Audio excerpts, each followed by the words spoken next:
Today we're going to show you how to change the LCD on your iPhone 5. We give this one a difficulty rating of 6 out of 10 based mainly on all the small parts at the top of the LCD assembly that you're going to have to transition over to the new replacement part. Other than that, it's not too difficult. A couple of the screws inside the phone don't stick very well to a magnetized screwdriver, so be real careful not to lose them, and make sure you have a pair of tweezers on hand. You might have to dig them out of the phone. And also, something to be aware of is that the camera doesn't always center properly, the front-facing camera on the LCD, so you'll want to check that and make sure it's centered so you don't block any of the range of vision on it. And you can see here we have a nice LCD in perfect condition, but the lens is cracked. And unfortunately, it's very difficult to separate those two, if not impossible. So the best thing to do is just buy the entire replacement assembly. Here you can see I'm taking the SIM card tray out just out of habit. You don't really need to do that, but it's a good habit to get into. Down at the bottom, next to the lightning connector, you will have your two pentalobe screws. Make sure that you use the proper driver for these screws. There are other ways that you can get them out of the phone, but if you damage these screws whatsoever, and you will if you're not using the right tool, you will definitely void your warranty, and you may get the screws stuck inside the phone. And it's never fun to drill screws out of a cell phone, especially an iPhone 5. So make sure you get the right driver. They're only about $5 online. And what we're going to do here, you can see that because the screen is cracked, it's going to be a little tricky to get much suction with the suction cup. You can use your pry tool. We're not too concerned about damaging the LCD because it's already broken, but I always try to preserve those just in case. You can probably recycle them.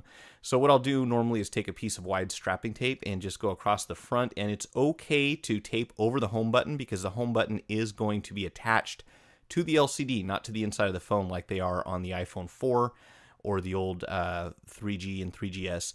So just go ahead and tape that, try to make it so you can get a good seal, and you're going to need a pretty heavy-duty suction cup here. This thing's really stubborn. Be real careful, just kind of block it with your other. You can see my right hand's pulling, my left hand's kind of holding the LCD so it can't move too far when it does finally give. And you can see there it just kind of pulled up a little bit on the edge. So once you can get inside there with your pry tool, just work your way around very carefully. You don't want to put a lot of stress on this and crack the LCD if it hasn't already been broken. And these things like to separate. It'll actually pop out from the plastic frame, that white piece that runs around the outside. So and you can see I actually hit the power button on accident there too. So just go ahead and very slowly work your way around. It's a very tight, very precise fit. So it will give you a little resistance as you're opening this up. And you're going to do it from the bottom towards the top where all the flex cables are plugged into the logic board. So we're just going to kind of lift this up from the bottom. And you can see we have, you can't really see all of them, but we have three cables that go in under a metallic panel. And then you've got your battery terminal also covered by these little metallic panels. And in this particular case, the screw in the center here that I'm about to remove now actually twisted out the screw underneath it that is the base for this screw. So this one kind of got stuck. And I'm kind of glad that that happened here so you can get a look at this. And if you look at that little sticker with the serial number right above the screw on the left, you can see they put it on sideways. So this phone, in my opinion, was put together in a rush. I don't know if it's a machine or a human that does it, but it is definitely one of the sloppier assemblies that I've seen on an iPhone. And we're seeing a lot of, you can see the base screw there is kind of stuck inside because they over-tightened the screw on the top. So not sure why that's happening, but I am seeing that a lot more in later model iPhones. It's kind of like they're speeding up production and not being as careful as far as quality control goes. So we'll set that aside for now and come back to that later. What we want to do is disconnect the battery from the logic board. I've never seen an LCD become damaged because it was live or because the battery was plugged in when it was removed or disconnected, but just to be safe, it's always a good idea to disconnect the battery before you do anything. And it's always a good idea to power off the phone before you disconnect the battery if possible. That's going to prevent you from having that nagging email visual voicemail password they're always asked for. Up here in the top left, I know the camera's kind of out of focus right now, but you're going to have three screws that hold this panel in, and this is where the LCD, the digitizer, and the earpiece sound, front-facing camera, everything interfaces with the logic board. So you have three pop connectors underneath here, and this kind of has a tab on the bottom from where you're looking at this metal piece that locks it into place. Take it out, you'll see it kind of slides down a little bit, down towards the bottom of the shot, that is. And you have little tabs, and you also have this little cushiony foam rubber stuff that is very important to help keep the pop connectors plugged in if the phone experiences any impact. So if it gets dropped, a lot of times you'll see a lot of the amateur jobs, they don't replace these pads, and you drop your phone one time and all of a sudden the screen shuts off, and it's not actually damaged, it's just become disconnected from the inside. And so that's why they put these little rubber pads. And you can see again, they didn't really center the pad. It's really crooked inside here, so it looks like this one was put together in a rush. And what we're going to do is go ahead and disconnect the first two, and usually the third one will kind of work its way off here, but we've got these two and one underneath here. This is not my favorite tool for disconnecting these, but it is something that's not going to, you can see the third one just kind of came out there. Not my favorite tool, but it does get the job done. And here's the replacement part, just taking a look at it. So you can see there's a lot of stuff missing from the replacement unit that we're going to have to take from the old one. This camera likes to get kind of tweaked, so you might have to work on that a little bit and wedge it in there properly from the inside area. You see how I'm going kind of from the inside out, angling it in there. And so this is the replacement on the left. Let's go ahead and switch those across here. I like to go left to right, just to keep track of things. And we're going to have to move the home button, this metal panel that goes behind the LCD, and then all this fun stuff on the top. And I'm not going to go too much into detail on those. I'm going to show you where they are, but there's a lot of little pieces you're going to have to move over, which kind of makes it annoying that these don't come pre-assembled with that stuff. But of course, this will help keep the cost down on the replacement unit. So we've got two screws that are going to detach this little metal panel, but it's connected to a flex cable that is stuck onto the glass here in the front. So you take a little bit of heat and you want to go under where those two terminals are, those little round dots, little round gold dots there is where the home button circuit is completed when you depress the button. Try to get under here with something that's not going to slip and slide or cut it or anything like that, and just be real careful because you don't want to have to buy another part if you damage one. Probably won't set you back too much, but it'll often slow down the process if you don't have one on hand. So once we can kind of work this bottom cable out, let me get underneath here a little bit more. Very carefully again, you don't want to cut anything. This is a dulled razor blade, by the way, so it's a little safer to work with. And we'll pull this little metal panel out, and then you'll have your home button, which sits in a little rubber gasket housing is the best way I can describe it, and that has adhesive that's holding it onto the glass. So what we're going to do is heat this up a little bit. Don't heat it too much. You don't want to melt this plastic and get it all distorted. But once you warm that up, it should come off a little easier. Just kind of push from the front very slowly. Don't tear it. Go ahead and move this tape out of the way here. And just push little by little. It should pop right out. And then you just want to transfer that straight over, hopefully with the adhesive still intact. And it's a good idea to move the plastic off the new part before you set it in there. And you'll see here that it doesn't go in straight the first time. So if you try to line it up from the back, usually you're going to be off a little bit, and that little square that they print on the home button makes it very noticeable. So what I like to do is push this out and just kind of look at the front of the screen as you're installing the button. Make sure it's nice and straight, and that way it'll look stock and not like somebody's been messing around with the phone, twisting the button around. It's very distracting when you have a crooked button on there. So go ahead and put that in, and once we get that together, we can put this cable right over the back. And something to take note of, if you're having problems with your home button, there's often going to be corrosion inside this little piece that I'm putting on right now. So sometimes you just clean it up. You might have to replace the whole thing or clean those terminals, the little gold ones, little round gold terminals there. So we've got our screws we're going to put back in, and then we will move on to the metal panel behind the LCD.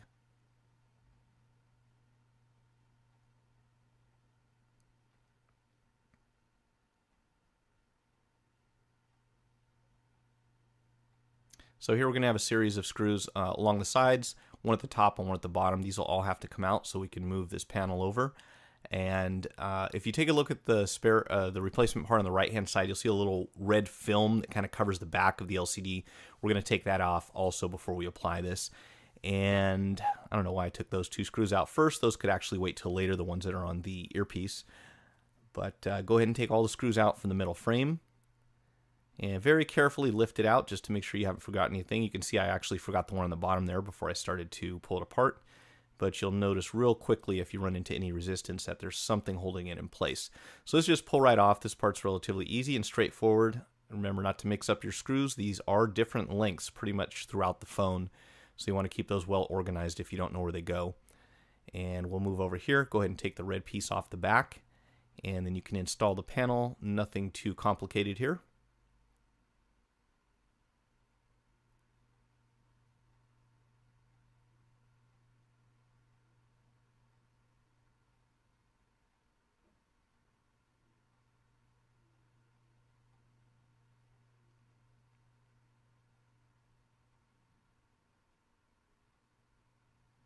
It's like I put the wrong screw in the wrong place there the first time.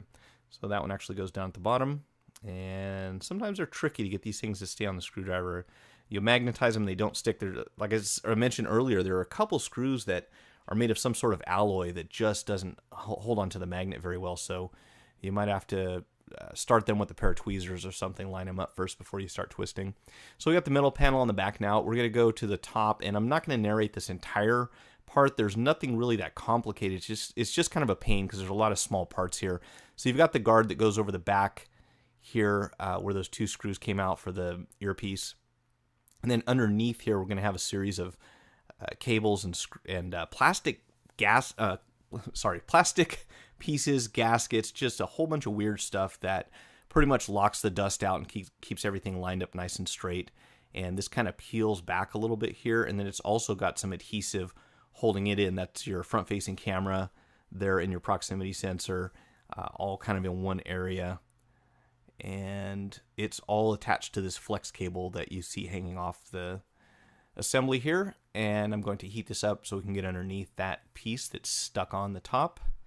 Again, you'll see a couple of terminals right there, and you want to get under those very carefully. Make sure not to damage any of these. Get your phone all put together. If something's not working right, you probably cut through one of these cables, so do be very careful when you pull this off.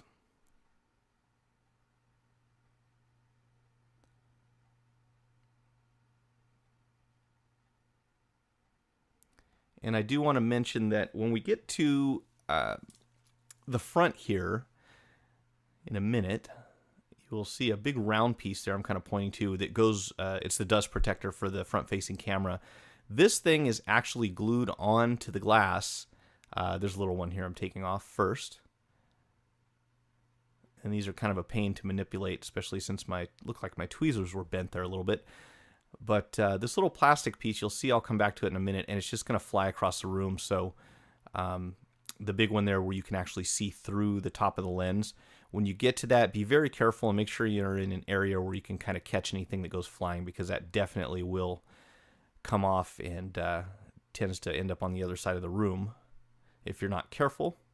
And here I'm just going to go ahead and push the mesh for the earpiece cover through the assembly, and it's got a rubber gasket here that I'm peeling off. Underneath that, another strip of some sort of material, and then you've got the actual mesh itself. So keeping that thing nice and straight is my goal, because I don't like to put an iPhone 5 together and you take a look at the earpiece mesh and it's all wrinkled. Fortunately, this is a very dark color, so it's not very noticeable from the other side. If you're working on a 4 or a 4S, if you start getting wrinkles in that mesh, it just looks like somebody poked something inside the phone. So I like to just be real careful about that. And I'm going to put some more heat on here, and I think I'm still working on the mesh at this point. Oh, now this is the plastic piece. You will see it's going to come out, and I wasn't watching what I was doing, and it kind of went flying here. Right there. Ended up on the floor about 5 feet away from my desk. So don't make the mistake I did. Be really careful and kind of cover that area with something so it can't go too far if it does fly out, which it often will. You can actually hold on to it with something while you're prying on it. And try to get it off in one piece if you can. If you break it, you can, if it cracks, you can kind of piece it back together, but you want to really get that off in one piece if possible. So here's the backing here's the actual mesh, and then there's another back piece that goes onto it. I wasn't having any luck putting the mesh in by itself, so I went ahead and attached it here in a minute to another little strip that goes behind there, and that kind of made it easier to manipulate. Try and get this nice and straight.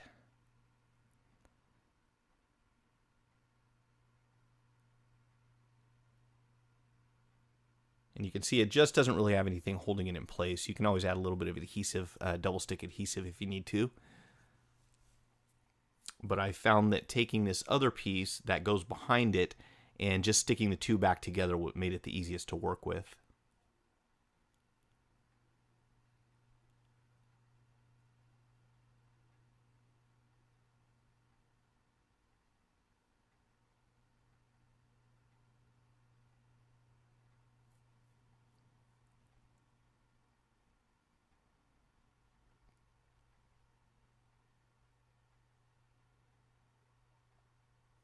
And of course my camera seems to be out of focus at the moment. Give it a minute or two and everything should clear up.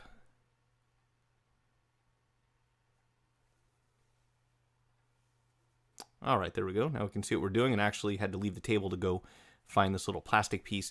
And it's very annoying to look for a transparent plastic anything, just because it's just hard to see on any surface because everything goes right through it. So I can't stress enough, save yourself a lot of time. Make sure you keep track of that little plastic ring that goes around the front-facing camera, as well as a couple other little pieces here that are made out of clear plastic.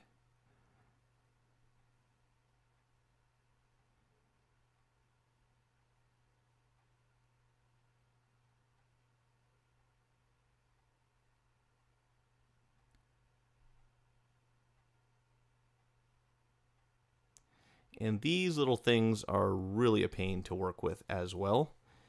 And there's only one way that they're going to go in, but they just don't like to sit down. So it does take some time and concentration and a steady hand to get that all put together. But once you do, you can go ahead and install the flex cable. And this is where it gets a little tricky, because you're going to have to just kind of position this thing so that the camera's right in the center of that plastic piece. It doesn't like to stay in the right position for some reason. So you might have to add a little adhesive to that also, or put a shim up there at the top somewhere to hold it in place. But make sure you plug the bottom piece in first, get the camera centered, and while you have it centered, hold it in place and go ahead and put the earpiece in and tighten down the 2 screws. And that should pretty much hold it where it's supposed to go, but I will not guarantee it, because I've had these things just fight me all the time. You just kind of have to mess around with it until you get it lined up straight. So that will just come with time and experience. But other than that, the rest of this is relatively straightforward. You will see later on I come back and move the pads from the old LCD onto the new one, onto the new pop connectors, so that they will stay plugged in. Other than that, it's just a matter of putting everything back in the reverse order that we took it out of the phone.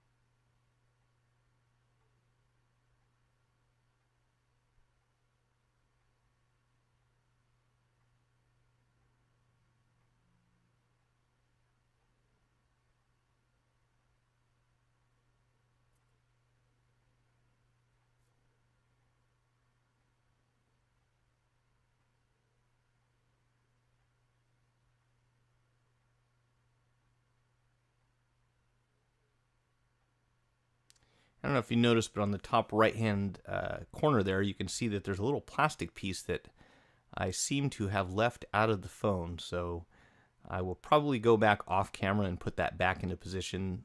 Make sure you don't leave anything out. Looks like I got in a hurry on this one and neglected to put that back inside.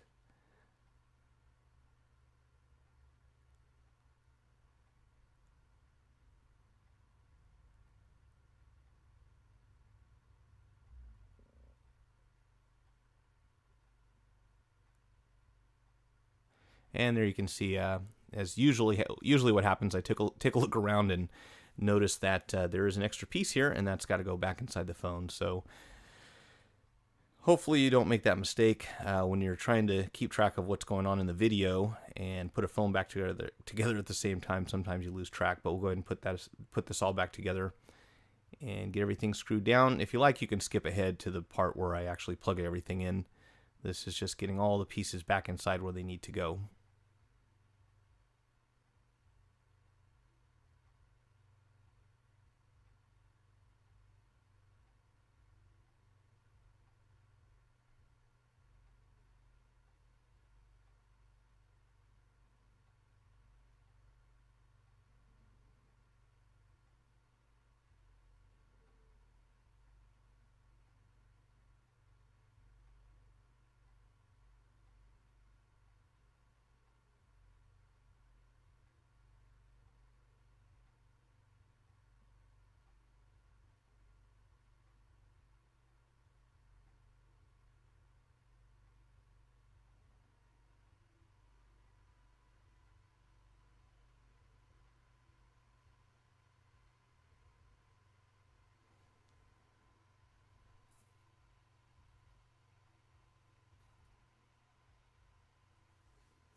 Okay, it looks like I just finally skipped ahead there. Got all the plastic pieces back inside where they're supposed to be, and put our 2 screws back into the speaker retaining brace. I don't know what you want to call this thing. I'll have to look it up. So I've got the long screw that goes here on the top. The one on the bottom right hand corner is a little bit shorter.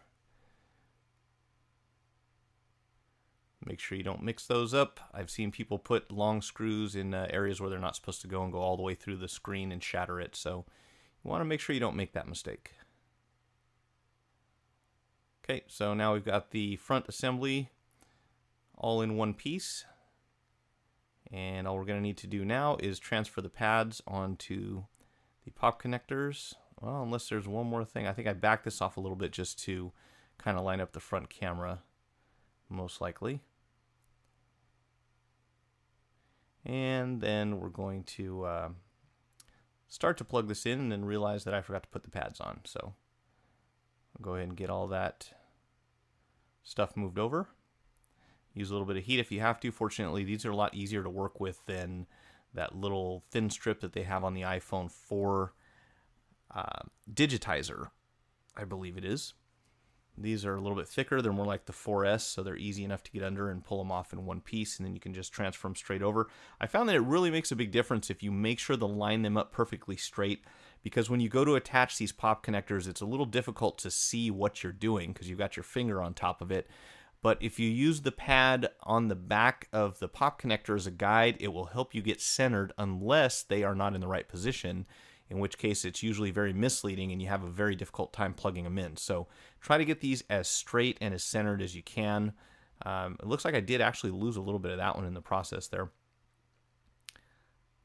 But I think the other two I was able to get completely off the old part.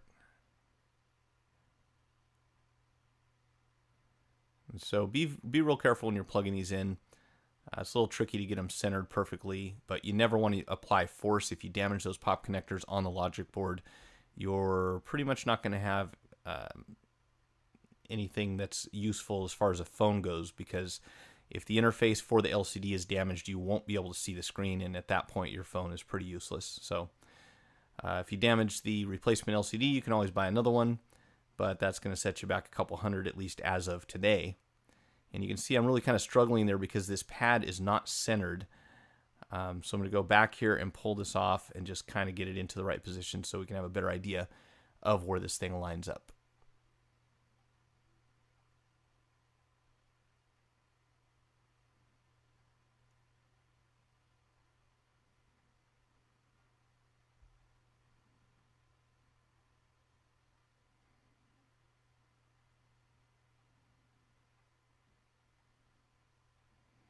Now, once you get these plugged in, you'll notice that the LCD almost stays in an upright position, where kind of like where I have it right now, but it wants to kind of fall down to the outside.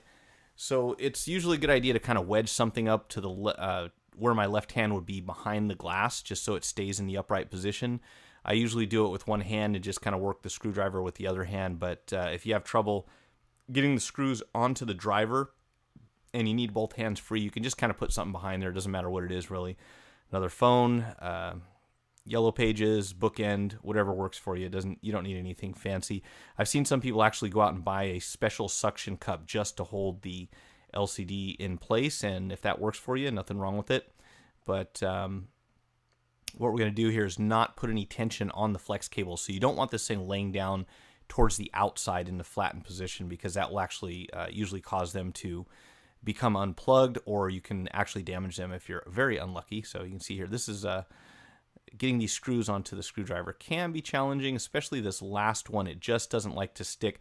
So I actually use the tweezers to put that into place beforehand. And now we're going to address this other little screw here that is stuck inside of the screw, which is the base that it goes into. And what we're going to have to do here is be able to hold on to that bottom half with pretty good amount of grip. So I grabbed a pair of needle nose pliers. Mine are a little bit big for the job. If you have something smaller, this is not really appropriate, but it does get the job done. But a small pair of needle nose pliers, grab the base of this thing. Don't squeeze too hard, because if you force it out of your hand, it will also go flying across the room. But just enough to break the top screw free, and you can see the whole thing comes apart. And here's the part I'm talking about, this funny little thing that goes into the mid frame, and then you actually put the panels on top of it and screw into the top of this screw. So kind of an interesting thing. Not really a crosshair nor a slotted screw, but I usually use the slotted side, the Phillips side to get it started, and then the slotted side to tighten it down. And this one, you don't want to go crazy with it, but get a good strong finger tightening on it, because you don't want that one backing out the way it did when we took the phone apart the first time. And then we can go ahead and reconnect our battery and then set these down inside. Doesn't really matter what order you do them in as far as the screws go. There's only one position that these will set in, and it should be pretty apparent, but if not, you can always check on the video, see how these sit inside. This one goes right on top, and then as long as you keep everything lined up, I wouldn't tighten down any one specific screw until you have all of them started. It's kind of like working on putting a wheel onto a car. You don't want it to go sideways. So get them all started, then you can tighten them up. But when I say tighten, just barely finger tighten. You don't have to go crazy with these. And if you take a close look, you can see my front-facing camera is actually off a little bit. So I'll have to go back later on and straighten that out. But you're going to go in, wedge the phone with the top end in first. There are a couple little tabs that go into the top of the phone, and then you just have to kind of work your way around the edges. This is a very precise fit, and it will fight you sometimes. So what you want to avoid is putting a lot of pressure on the screen. You don't really want to do that. I'm just testing the digitizer before I put this in, because you don't have to take it apart if it's not working for some reason. But once you've made sure that the phone is going to operate properly, go ahead and work around the edges. And again, you'll see it actually took me a little while to get this put together. I've kind of forwarded through the recording, because it's just really tricky to get these things to go in straight and not get tweaked. And again, you don't want to put a lot of pressure on them, especially in the area of the LCD, because those are very sensitive. So just take your time, be patient. Trust me, it will eventually go in there. You might have to pull it completely out and start over a couple of times. But once you get a feel for it, it's not too difficult. You're just looking for the spot, like right there, kind of hit the sweet spot, and everything's lining up, and now it's going down to where it's supposed to be. You wouldn't think it'd be that tricky, but you kind of have to work on these a little bit. It looks like everything's back together. I hope you guys enjoyed the video. Please give me a like if so. Also, you can subscribe to my channel. Thanks, and good luck with your repair.